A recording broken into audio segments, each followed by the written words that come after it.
And welcome into Bleav Me right here on Stadium TV. My name is Cam Rogers. So great to be with you here on this Friday evening. Great to be with these two fine gentlemen as well. Brandon Lang of BrandonLang.com and the former NFL tight end, my favorite tight end ever, Clay Harbor. Gentlemen, summer is here. NBA Finals in the rear view mirror. We can look ahead to the NFL. Good to be with you guys. You know, I'm going to go on YouTube later. I was in the shower before we taped. And I was just thinking about Clay, that just to get drafted to the NFL and to play in the NFL, how elite of an athlete you have to be. I'm not buttering up to him. It just hit me of how many players, how many colleges, how many All-Americans, how many kids have that dream just to play in the NFL. First of all, it's barbaric. You just take a beat. And to be able to play multiple seasons, that's phenomenal to me. It really is. So I start tonight's episode. Man. Kudos, Clay. I appreciate that, B-Lang. I'm getting all warm and fuzzy inside, man. If I could blush, I would be, but I can't blush. You know, it's a tan I got going on. But I appreciate that, B-Lang. And, I love NFL football. I love talking about NFL football, too. And I think we got some good stuff going tonight. Right, Cam? Yes, we do. Plenty of more NFL conversation. Before we get there, though, guys, let's put a bow on the NBA Finals. Of course, Denver getting it done. Brandon, you called it. That bet cashed for you. The question to you, Brandon, first. Obviously not a surprise, but what do you think about what the Nuggets got done in this finals? And then also, is this team going to be a dynasty? Your thoughts? No. They played an inferior opponent and took care of business. Phoenix with KD and Book being together the whole year next year. If Kyrie Irving signs with the Lakers, that's going to be those three. Lakers, yes, the Lakers got swept by Denver, but all four of those games could have went the other way. It could have been 2-2 rather than 4-0. If Kyrie goes there, now we're talking about the Lakers. I don't think you can sleep on Golden State. I think the Draymond Green incident at the beginning of the year doomed them.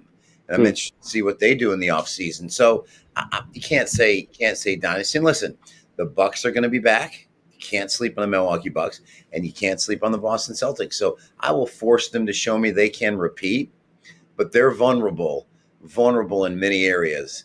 That not being able to close them out. Listen, I give the Heat plenty of credit, but not being able to close them out in a blowout. They came out in the first quarter and looked like they didn't care, and it was bad. If that's Michael Jordan and the Bulls, and you come home with a chance to win, you win that game by 30. It's not even close. So I can't label them as a dynasty. No way. No, I wish I would have counted all those ifs in that little segment by B-Lang. if. There's too many ifs there. This team, it feels to me like the start of a dynasty. And here's why, B-Lang. You're talking about the Lakers. LeBron James is pretty soon he's going to need a walker to get up and down the court. I mean, this guy's getting older. I hate to say it. LeBron's getting old. Yeah, Anthony, maybe you bring in Kyrie if. Who knows? I doubt that happens. Then you're talking about the Bucks. They're getting beaten in the first round by a team that almost lost to the Chicago Bulls in the play-in game a couple days beforehand. You got Jokic, who's a two-time MVP, Finals MVP, only 28. Jamal Murray, only 26. They average 56 points a game, one of three players ever in the NBA playoffs. Guess who else? LeBron or Kobe and Shaq, and Durant and Steph Curry. These guys are elite. Michael Porter Jr., Christian Braun, Aaron Gordon, all signed through 2025. This team, this is just the start. You can't defend the Joker. There's nobody, in my opinion, Golden State's getting older too. There's nobody going to get in their way. This is the start of a dynasty right here, the Denver Nuggets dynasty. Wow.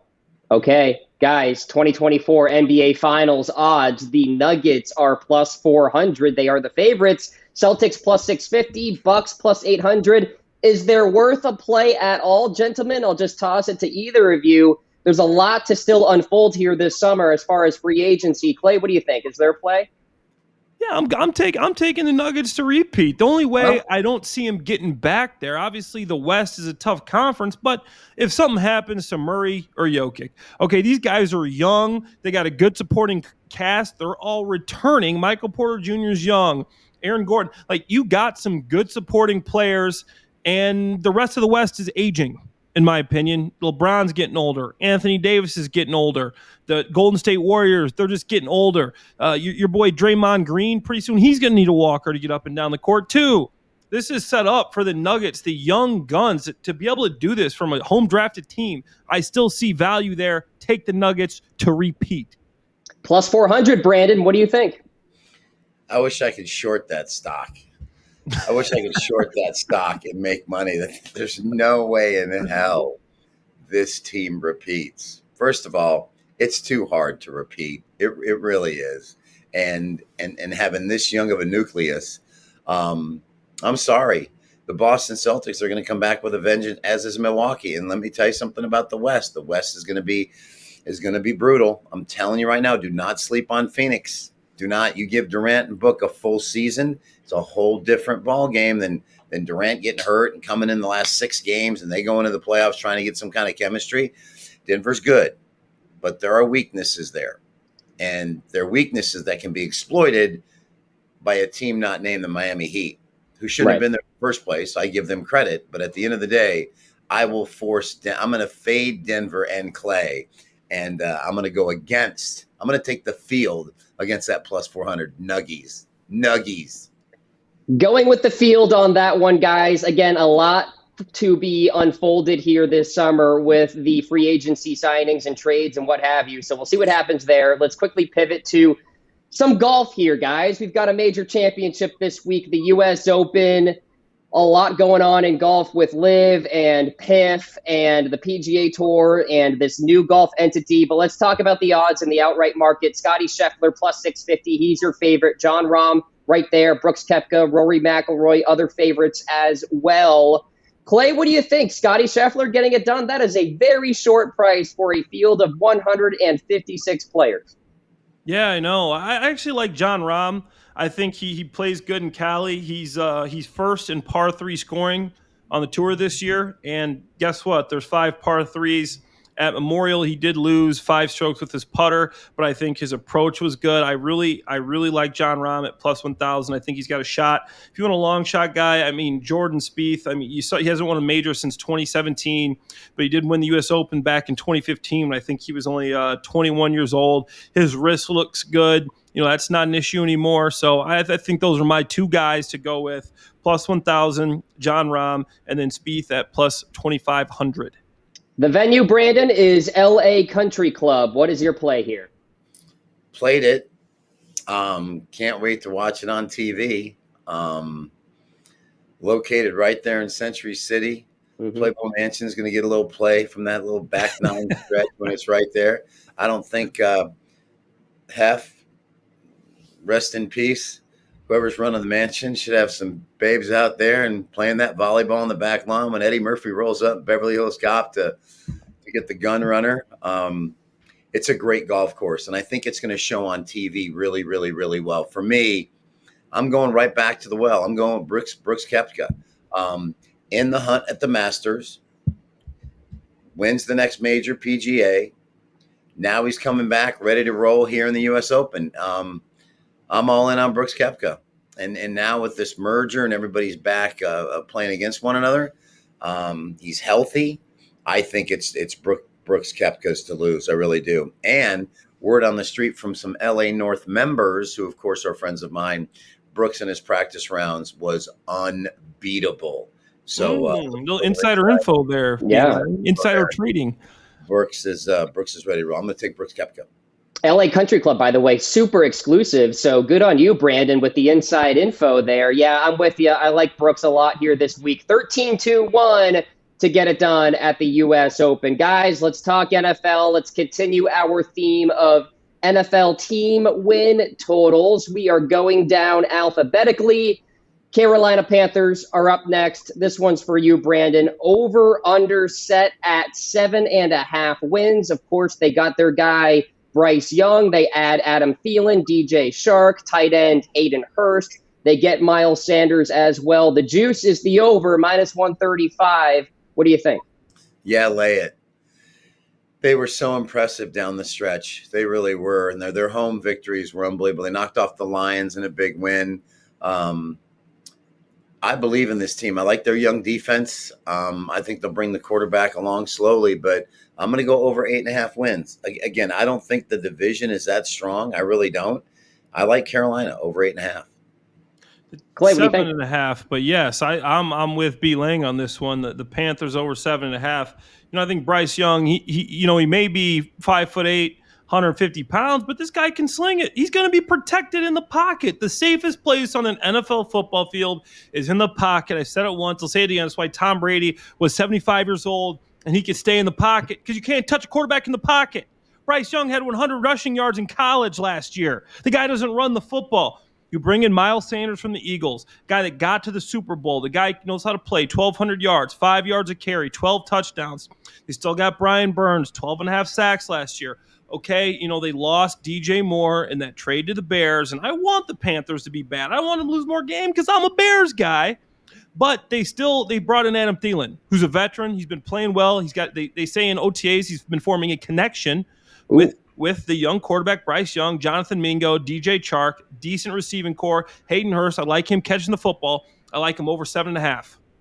Like it as well, minus 135 for the Carolina Panthers. Let's parlay that into the Chicago Bears. You mentioned the team, Clay. This one's for you. Over under set at 7.5, minus 130 for the over. You get DJ Moore. You get Deontay Foreman, Andrew Billings, of course, on the defensive side, TJ Edwards, Tremaine Edmonds at the linebacker position. All right, Clay, what's the deal, over or under here? It's over. It's over 7.5. I think they'll win 8 or 9 games. But here's the deal. If you didn't watch the Bears season last year, you say they won 3 games. This team's terrible. They lost 7 one-score games, B. Lang. That's like whenever you're out at the bar, you've been buying the girl drinks, you guys are flirting. At the end of the night, she doesn't want to come back with you. They were close. They just couldn't close. They couldn't finish the games. Okay, Justin Fields going to improve because he has a better offensive line. Nate Davis, first-round pick, Darnell Wright. You bring in DJ Moore, Chase Claypool for a whole season, Darnell Mooney coming back. You bring in Donta Foreman, great running back. Khalil Herbert averaged 5.7 yards a carry last year, number 1 in the NFL.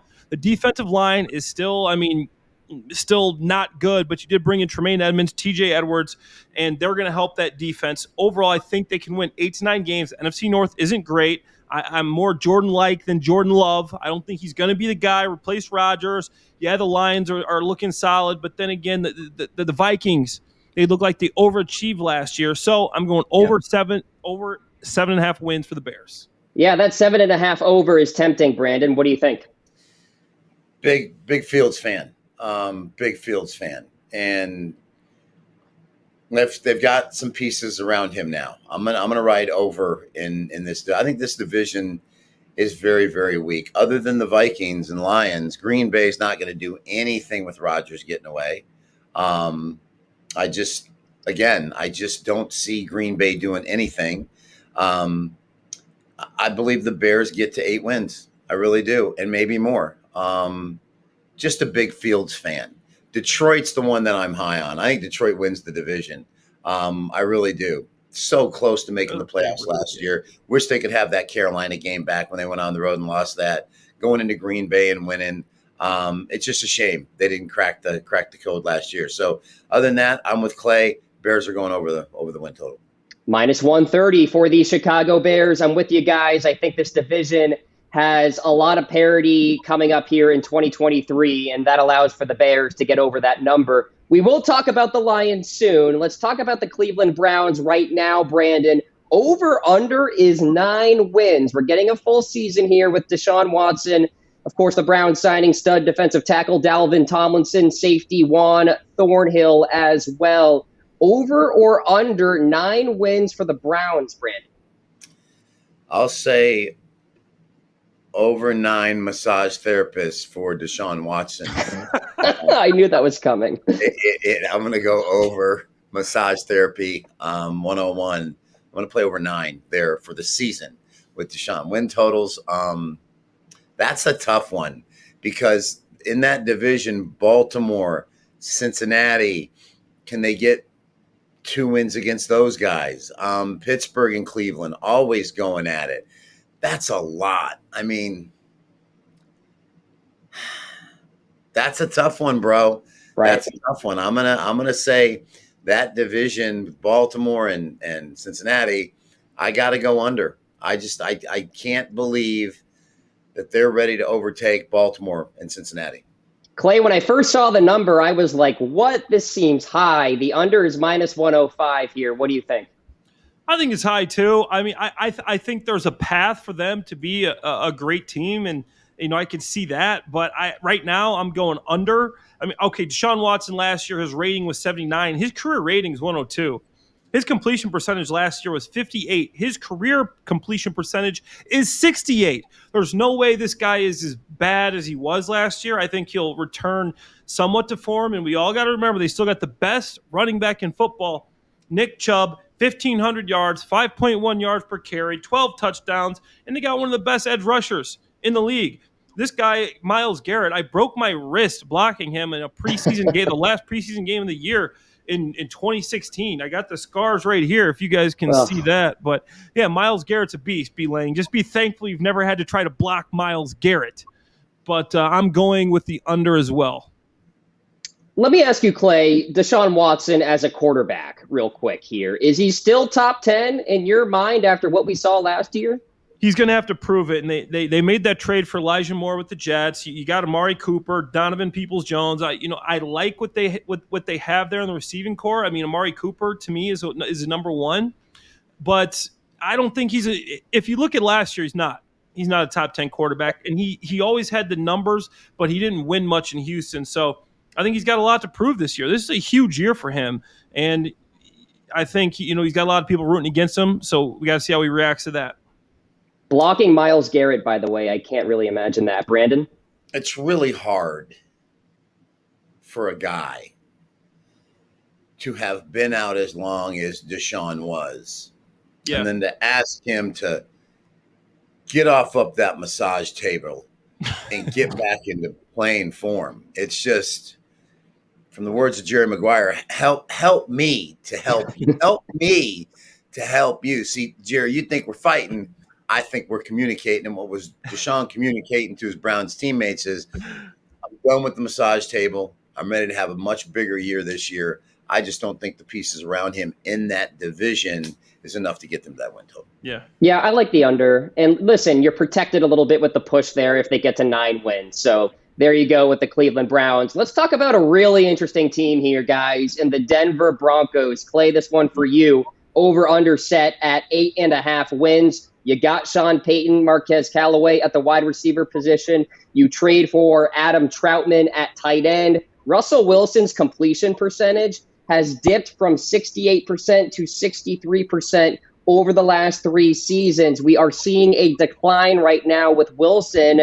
Clay, what do you think? Over or under 8.5? I'm going under, and it's tough for me. I played for Sean Payton. I know he's a great coach, and he's a hard coach, man. He's going to push these guys in training camp, and some of them aren't used to that. He's an old school NFL coach who's you're going to be out in the sun. I know Denver's not, but you're going to be working extra. He's pushing it to the limit, and he's going to have those guys ready. I love the Mike McGlinchey signing. Russell Wilson was tied with Justin Fields as the most sacked quarterback in the NFL last year. Frank Clark, I love that they just signed him. He was a guy, an edge rusher, who didn't do much in the regular season. In the playoffs, he had 6 pressures and 3 sacks. This guy is a veteran. He's going to help him down the stretch. But overall, in that division, I just don't see him getting over 8.5 wins. Love Sean Payton. I think Russell can have a bit of a bounce-back year, going from a 84 rating last year when he has 100 career rating. I think he'll improve and get a little bit back to where he was, but I don't see him going over 8.5. Brandon, it was a pain to bet on the Broncos last year. Russell Wilson was horrible. What are you going to do here? Life is hard out here for a pimp. That's what Russ be saying. Russ be saying, let me cook. Only thing Russ was cooking that crack. I mean, it was so bad. They cost me money early in the year. I think Nathaniel Hackett had a lot to do with that as well. Probably one of the worst hirings in NFL history, second only to the guy that's down in Arizona, which he's going to be canned here pretty quick. I'm a fan of Sean Payton sitting in Neiman Marcus here in Vegas a couple years ago. Sean came in to get a suit. I was like, just stopped him. Hey, coach, get a picture. He's like, yeah, you got it. Me and Sean Payton and Neiman Marcus. And I think I gave him the kiss of death. I said, boy, you guys are going to win it all. He says, I hope so. Not happening. So I must have been the kiss of death there. I'm going to go over. I'm going to go over the total. The pieces are there. The defense is there. And they are young. I have to believe that Sean Payton, they had a lot of winnable games. They had KC beat twice. They had KC beat in KC. They had KC beat at home. In both games, let it slip away late. I'm going to go over here. I think Sean Payton makes the difference. I think he gets Russell Wilson under control. I'm going to go over the win total with the Broncos. Yep, I like it. Over is minus 105 as well. I think they can get to 9 wins, especially with Sean Payton now at the helm. Guys, let's talk Lions. Brandon, for you, over under set at 9.5. Juiced up on the over, minus 140. You trade away DeAndre Swift, you traded for DeAndre Swift. You signed David Montgomery. You bring in Cam Sutton at corner. You're correct. You traded away DeAndre Swift. Oh, okay, traded away DeAndre Swift. Yes, you signed David Montgomery. Thank you, Clay. But the total is 9.5 here, Brandon. It's high. What do you think? Lions Jets Super Bowl. Yeah, baby. Yeah, just kidding. I don't know about that. I'm going over. Just look at the ascension of this team since he took over. Every year, better. And I think this is their breakthrough year. I think they get 10, 11 wins. I think they win the division. I think I think they make the playoffs. I think they make some noise in the playoffs. I'm all in with the boys from Motown. Are you all in, Clay? Yeah, I mean, I think the Lions, unfortunately as a Bears fan, this team looks pretty dang good. They've done a lot. I'm taking the over here. Jared Goff had 29 touchdowns, 7 picks last year with an 100 rating. This guy looked like he played the best football, and he keeps getting better that he's ever played, showing why he was that number 1 overall pick. They did a great job. They had the worst yardage defense in the league and the second worst scoring defense in the league. So what they do? They did something that seems like other teams don't. They got new players. Okay, you sign Emmanuel Mosley, you sign Cam Sutton, you get C.J. Gardner-Johnson, you get Brian Branch in the draft, you get Jack Campbell in the draft. Now you got a completely new defense. You got Aiden Hutchinson coming off the edge, number 2 pick last year. I think this defense is actually going to be pretty good. And we know their offense can play. I love the draft pick of Sam Laporta. He was my favorite tight end in the draft from Iowa. This guy can play. And then obviously Amon-Ra St. Brown can play. David Montgomery, former Bear, the guys to do it all running back. I mean, I really don't see many holes in this team. Jameson Williams is suspended to week 6 because he's been hanging out watching at BrandonLang.com too much, gambling. So he's going to be suspended for a bit. But, overall, I don't think this team has many holes. And I think the NFC North is weaker than it has been in the past because Aaron Rodgers is now a New York Jet. I am taking over for the Detroit Lions. I am with you guys. Let's go over on the Lions. We will talk about the Packers next week right here on Bleav Me on Stadium. For Brandon Lang and Clay Harbor, my name is Cam Rogers. Happy Father's Day to all the dads out there. We'll talk to you next week.